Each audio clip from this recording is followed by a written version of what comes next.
The Real Housewives franchise has had their fair share of friend-ofs who have fit in so seamlessly with the cast's dynamic that they get upgraded to full-time cast members. We saw this with Angie Katsanevis from The Real Housewives of Salt Lake City, Marlo Hampton from The Real Housewives of Atlanta, and, of course, Sutton Strack from The Real Housewives of Beverly Hills. This past season of RHOBH, we saw Sutton take on a friend of her own, Jennifer Tilly. Jennifer is an actress, best known for her role as Tiffany Valentine in the Child's Play franchise.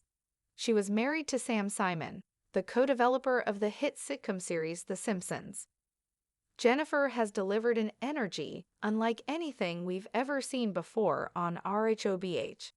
She avoided the drama, delivered an infectious sense of humor, and brought us into her life of true luxury. With Garcelle Beauvais making her RHOBH exit, there's a diamond up for grabs, and I think Jennifer is the perfect person to snag it. Jennifer Tilly's positive energy is infectious. Although Jennifer came onto the show as Sutton's friend, she quickly became friends with the whole RHOBH cast. Her kind-hearted spirit and ability to relate to the ladies has made her one of the most watchable parts of the show. On the cast's trip to Oceanside, Dorrit Kemsley opened up about her ongoing separation from her husband Paul P.K. Kemsley, and Erica Jane became vulnerable about her struggles in her divorce from Tom Girardi. Jennifer sympathized with both the ladies and related to the lasting stress divorce causes. Regardless of her bestie Sutton's differences with Dorrit, she never joined in on Sutton's attacks. She was able to be kind to Dorrit and at the same time wholeheartedly support Sutton.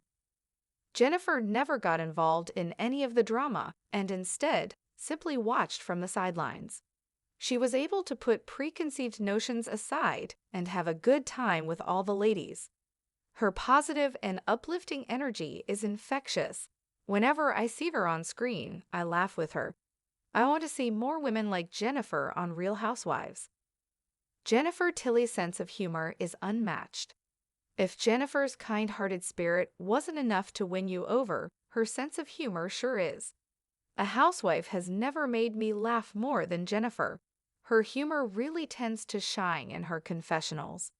In Oceanside, Kyle and Dorrit got into a spat with each other at the dinner table. Jennifer, who was sitting right beside Dorrit, was only concerned about her food. In her confessional, she says, "I am just hoping it'll die down soon, so I can have my dinner." The confessional cuts to Jennifer at the table, who says food tastes better when you eat it with your hands. Her out-of-pocket comment made for the most perfectly timed comedic relief. At Bozoma's St. John's Spa Day, Kyle dramatically storms off set after showing the ladies her texts with Dorrit's husband. After Kyle leaves, the ladies debrief about what just went down. Jennifer doesn't really have much to contribute to the conversation, so instead, she hilariously blurts out, "I wonder if there's any delicious coffee in the kitchen." Although she doesn't get involved in the drama, she makes up for it by dissolving the tension with a little laughter. I can't watch the ladies attack each other and gossip about one another nonstop. There needs to be fun, lighthearted moments, and that's what Jennifer can bring more of into the series as a full-time cast member. Jennifer Tilly lives a life of luxury, but she isn't pretentious. Although the ongoing complaint surrounding the Real Housewives franchise is that many of the women cast aren't actually all that wealthy, we have to remember that most of the ones who have the personality to show for it. Lisa Vanderpump from RHOBH and Heather Dubrow from RHOC are just two examples of some of the richer housewives that tend to carry a superiority complex. Jennifer is the best of both worlds. She lives a life of luxury, but she isn't pretentious. In her divorce settlement, Jennifer received a portion of The Simpsons. That wealth, which really is the gift that keeps on giving, in combination with her acting and professional poker winnings, makes her, to put it bluntly, crazy rich. This past season, we saw Jennifer's eccentric and expensive sense of style, including her iconic Louis Vuitton boat bag, and her lavish parties, including her caftans and caviar lunch. Although none of this is foreign to real housewives, what is her demeanor. She doesn't rub her wealth in the ladies' faces or act like she's better than everyone else just because her wallet is bigger, unlike Sutton. Jennifer Tilly is a personality unlike any we've ever seen in the Real Housewives franchise. Between her infectious positive energy, her great sense of humor, and her luxurious but humble lifestyle, Jennifer has been one of the most watchable housewives on RHOBH. I want to see more of Jennifer, which is exactly why she needs to become a full-time fixture on The Real Housewives of Beverly Hills. Diamonds, Drama, and Dinner Rolls. Jennifer Tilly's Housewife Awakening. The Invitation. I never thought I'd end up on The Real Housewives of Beverly Hills. Then again, I never thought I'd survive a possessed doll franchise either. Life is full of surprises. It all started innocently enough. Sutton Strack, my dear friend with a drawl as soft as a dyer cashmere, invited me to a charity gala at her place. She called it chic and charitable. There were oysters, string quartets, and enough tulle to drown a ballerina. I was wearing vintage boofsy, a caftan that floated like a ghost around me. I thought I was just there to sip champagne and avoid awkward small talk. Then came the camera crew. "Oh, it's just for the show," Sutton said, brushing a curl behind her ear. "Just act normal." Normal for me is pretending to be in love with a doll who murders people. This felt different. But I smiled. I was in. Sutton's shadow. Being a friend of on RHOBH is like being a supporting character in a soap opera. You're part of the story, but you'd better not steal the spotlight. At first, I stayed close to Sutton. She introduced me as my eccentric actress friend, and I took that as a compliment. My first group event was a dinner at Dorot's.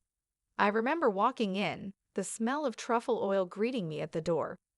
Dorrit had on some sort of structured Moschino blazer that looked like a chessboard, and Erica Jane was already sipping a very dirty martini. Jennifer Tilly. Dorrit sang, "I Love You" in Bride of Chucky. So glamorous, so deranged. "I get that a lot," I said, sliding into my seat and immediately eyeing the breadbasket. I didn't realize Beverly Hills housewives feared carbs like vampires fear garlic. Conversation turned to Kyle's marriage, then pivoted to Garcelle's movie schedule, and finally landed on Sutton's emotional instability.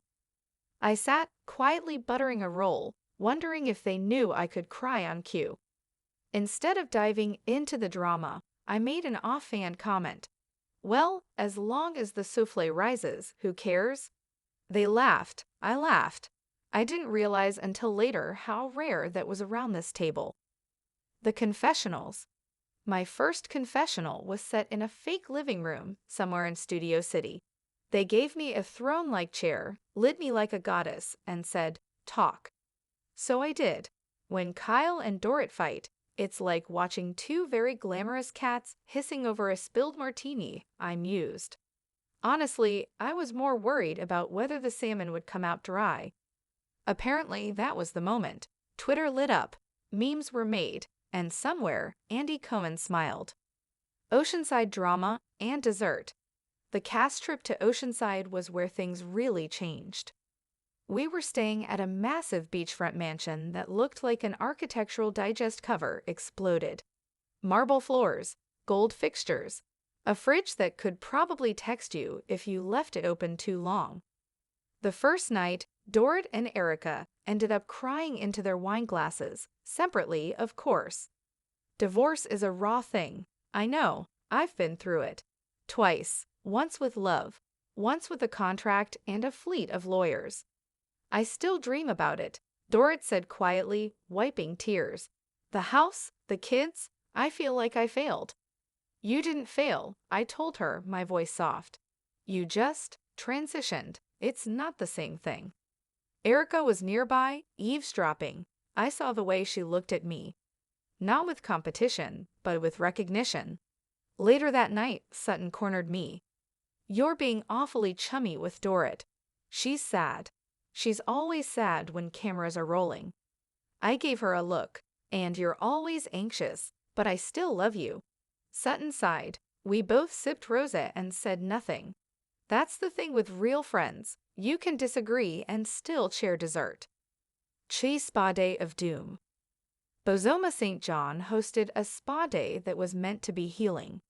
Instead, it became a battleground of texts and betrayal. Kyle had shared messages from PK to the group, and Dorrit felt exposed. I trusted you. Dorrit shouted. You trust everyone until you don't, Kyle retorted. I sat in a silk robe, cucumber slices on standby, watching the drama unfold like an old Italian opera. Is anyone else hungry? I asked, mostly to myself. I wonder if there's any delicious coffee in the kitchen. The camera panned to me. They used it. Of course they did. It became a GIF. It went viral. People messaged me on Instagram. You are the comic relief we didn't know we needed. Another said, Jennifer Tilly for full-time, please. And that's when the idea first sprouted. A Kaftan and Caviar Revolution. I hosted a luncheon at my place. The theme? Kaftans and caviar. I don't eat caviar, Erica said, wrinkling her nose. You don't have to eat it, I replied, pouring her a mimosa. You just have to look fabulous near it.